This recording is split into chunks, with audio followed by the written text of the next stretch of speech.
This last week, we celebrated the 4th of July, Independence Day. And as a boy, the 4th of July was for me always kind of marked the start of summer. Now, I don't mean summer on the calendar. That begins on June 21st. And I'm not talking about summer break from school. Depending on where you're at, here, that's right around Memorial Day. In Michigan, it's somewhere in the middle of June. But the 4th of July, the month of July, always marked the beginning of the season of rest that summer brings. It was far enough away from the end of school that those days were kind of a distant memory, and yet also far enough away from the beginning of the next school year that I hadn't even thought about that yet. And so the days were just filled with playing outside, with festivals of one kind or another, with going fishing with my grandpa and my dad, with playing with friends. Days that seemed to go on, one after another, like it would never end. And even as an adult, summer is synonymous with rest, with travel and vacations, with a different rhythm to life. Now, I recognize this isn't true for everybody. For people who are farmers, are landscapers, are roofers, really anyone who works outside, summer is the busy season. The jobs start to pile up and there's work to be done. But I think even in those industries, in every industry, there's kind of an off season, a time when it's a little less busy, a little less hectic. It's a season of rest. And so today, in the middle of a season of rest, we hear Jesus use that word and talk about rest. Familiar words. I'm guessing many of us have heard these before, but let's read them together now. Jesus says, "Come to me, all who labor and are heavy laden, and I will give you rest." Familiar words, the kind of words that are often printed and framed and sold on Etsy or at Hobby Lobby, end up on our walls at home or maybe in our offices. And at first, it probably seems like a pretty straightforward equation. Jesus says, "Come to me, all who labor and are heavy laden." And so quick check this morning. Is there anyone here who doesn't labor or who isn't heavy laden in one kind or another? Okay. Anyone here not in need of rest? No, I think we're doing pretty well then. Okay. We got that part down. Second part of the equation, Jesus says, "Come to me, and I will give you rest." Perfect. We're weary. We're in need of rest. Jesus is offering rest. This is like a match made in heaven, like it was meant to be. Just that simple, right? But I can't help but wonder if when we hear Jesus say, "I will give you rest," what we actually hear is something more like this. If you need a break from your real life, I'm your guy. Come to me, get a breather, and then you can go back to whatever it was that you were doing before. Now, of course, we wouldn't actually say that out loud, but I wonder if when we hear Jesus talk about rest, if that's what we hear. That's what we think.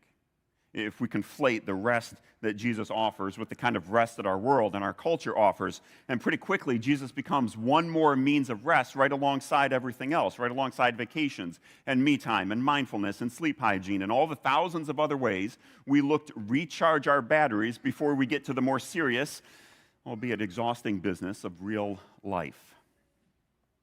And so my goal today is to untangle some of this rest confusion, to unpack just a few ways that the rest Jesus offers is different from that of the world. And so the first way it's different, worldly rest is achieved. It's something that we do, it's something that we have to produce. But the rest Jesus offers is received, like a gift. Worldly rest is achieved. We get a clue to this in how we talk about rest. We talk about earning vacation. And so if you look on your pay stub, some of you might see that you get like 2.545 hours or whatever it is of vacation every pay period. And the longer you work, the more vacation you accumulate and you earn so that you can then spend it later in the year. Or we talk about taking a break, an active word. Rest is something that we do. It's something that we achieve. It's something that we pay for. There's a price tag to rest. How many of you have ever done this? You have a vacation coming up, you're looking forward to it, and so you work extra hours the week before vacation to get ready for being gone for a week. And then when you get back, you work extra hours to catch up on everything that you had missed while you were away. And the net effect is you work just as many hours as you would have as if you hadn't ever taken a vacation at all. Has anyone ever done something like that before? Yeah. There's a cost to rest. You pay for it. There's a cost in time. There's a cost in money. A recent statistic I came across found that the health and wellness industry, kind of everything that we would lump in as those things that provide us rest and keep us well, the health and wellness industry is globally a $1.5 trillion industry. Not million, not billion, trillion with a T. By comparison, the health insurance industry is $1.6 trillion, just a titch above. And all of it, as one commentator kind of cynically put it, is selling Sabbath, offering you at a price, a taste of what Jesus gives free and clear. Because you see, the rest that Jesus offers isn't something that you achieve. It's not something you do. It's not something that you have to arrange or produce for yourself. It's received like a gift. Now, let's read these words again. Jesus says, "Come to me, all who labor and are heavy laden, and I will give you rest." More literal translation would say, "And I will rest you," where rest is a verb. It's something Jesus does to you, where Jesus is the one doing the work, and you're the one he's working on, and you simply receive what he does. And as you start to look through these verses in Matthew, at the end of Matthew 11, and you start to look at it through this lens of receiving, you see that even the commands, even the invitations that Jesus seems to be telling us to do, kind of our part of this rest equation, even that is something that Jesus has done first. He says, "Come to me." But he doesn't say it from way over there, like it's this long journey we have to make. He says it from right here, as the one who has come down from heaven for you. Jesus says, "Take my yoke." And we've talked before about how a yoke is a farming implement meant to help with work. But if it's Jesus' yoke, that means he's already in the harness. He's already working for you. Jesus says, "Learn from me, and you will find rest." And again, it's not like it's something you have to go searching far and wide for, but instead, Jesus is revealed. He's uncovered. He's out in the open, in the public, as the rest that God gives and provides and sends for his weary and laboring and heavy-laden people. Worldly rest is something that you have to earn. You have to take. You have to achieve for yourself. The rest Jesus gives is offered free and clear, like a gift. It's received. Second difference. Worldly rest is rest from work. So we're going to do a little exercise. I want you to picture in your minds someone at rest. And my guess is you're picturing someone who's doing a whole bunch of nothing. Someone who may be sitting poolside in a lounge chair with a cool beverage and a little umbrella floating in it. Someone who's having a spa day with mud on their face and cucumbers covering their eyes. Someone just in bed. I learned a new term yesterday called bed rotting. Have any of you heard of this? Bed rotting. It's a social media term describing a form of self-care where you choose to stay in bed all day long. It's called bed rotting. Rot is rest. The point is this. When we think of rest, we usually think of someone doing nothing. And we contrast that with work, where someone is active and busy and moving and doing all sorts of different things. And so the world seems to give us just these two options. There's work or there's rest. There's on or off. There's fifth or even sixth gear, or there's completely stopped with the parking brake on. Those are the two options. And for those of you who are kind of highly productive people, this idea of rest is torture to you. Because even if you're doing nothing, your mind is still going 100 miles an hour thinking of all of the work that is piling up and waiting for you when you get back to it again. In our world, rest is simply the ceasing of work. But this all or nothing mindset is not the picture of rest that Jesus paints for us. Instead, Jesus offers rest that is for work. And I'll show you what I mean. Jesus, we talked about it before, a yoke is a farming implement. It's something that is put on an ox or a donkey or a horse, or in Jesus' day, even on a person, that enables them to do work. You can see a picture of it here. Those two hanging on the wall that look like upside-down U's or lowercase n's, those are yokes. And you'd put that on someone or some animal to enable them to do work, to work more efficiently, to work with less strain. And so this should strike us as something that's very strange, because it's as if Jesus is saying, come to me, I will give you rest. Here, put on this work implement and equipment, and let's go to work. That's strange. What is Jesus talking about? Well, we get a clue with what he says next about the yoke. Jesus says, for my yoke is easy, and my burden is light. Jesus seems to be making a play on words here.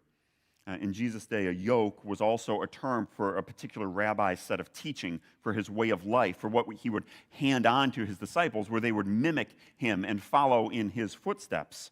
When Jesus is talking about his yoke, he's talking about this message that he's the one from God, the one to relieve all of our burdens, that it's not a teaching, it's not a new set of rules, it's not a new way to be productive or a life hack. It's him. It's a person. And you'll notice when he says that my burden is light, he doesn't say my burden is non-existent. There's still work to be done.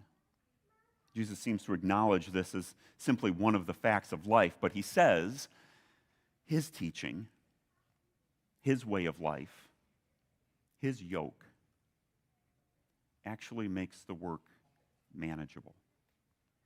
So you're not used up and left rotting at the end of the day, at the end of a week. The world has only two options. You're either at work or you're at rest. But Jesus offers another way, another gear, a yoke that is easy and good and light. So he says, try this on. Learn from me. Learn how to rest. And lastly, worldly rest, at its very best, is only partial, only addresses, is only aimed at a part of you. Have you ever noticed that? That all of the different rest techniques that we hear about or that we try for ourselves, they're often aimed at our minds or maybe our bodies. They're aimed at our hearts, or maybe all three of them.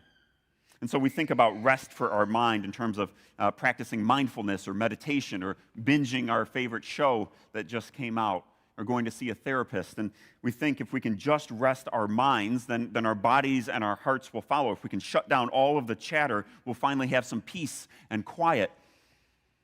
And the premise is that, well, our bodies and our hearts, they just kind of exist to help keep our brains functioning and working. And we could say the same things about kind of these other components of us that the world seems to focus in on, that our bodies need rest. And so we rest and indulge in food and drink and sleep. We go out and take in some beautiful scenery. Our bodies seek pleasure and pampering for rest, or we tend to our hearts. We take time to talk with a friend, to listen to a favorite song, a little me time. None of these practices are wrong. None of them are bad in and of themselves. But even at their best, they're only partial, because they can only address part of us, part of the burdens that we carry. And none of them can address the soul and the sin burden that every one of us has, that as I've sat with these words this week, that's what I think Jesus is really talking about. Because, well, let's face it, Jesus didn't come down from heaven, and he didn't die on a cross so that you and I could remember to take a nap or to go for a walk this afternoon. The problem we have is bigger than that. The burden is heavier. The burdens we carry aren't quarantined to simply our minds or our bodies or our hearts. Our souls are burdened, weighed down with guilt and shame over all of those things that we've done, and maybe especially over those things that we've left undone that keep us up at night. We're heavy laden with the expectations that others put on us, even in the name of God, to produce and to perform, to always do more and do better. Perhaps this is why it's so easy to identify with what Paul said in Romans 7 that we heard. The good that I want to do, I don't do. The evil that I don't want to do, that's what I end up doing. And we throw up our hands and we say, who will deliver me from this? And Jesus says, come to me. Take my yoke. Learn from me. And you will find rest for your soul. When the Bible talks about soul, it talks about the whole person. It's not your soul like different from your heart or your mind or your body. Your soul is all of you. And Jesus wants all of you. He wants all of you to come to him so that he can unburden all of you. Take all of your sin upon himself. And finally, give you rest. And so come to him. Amen.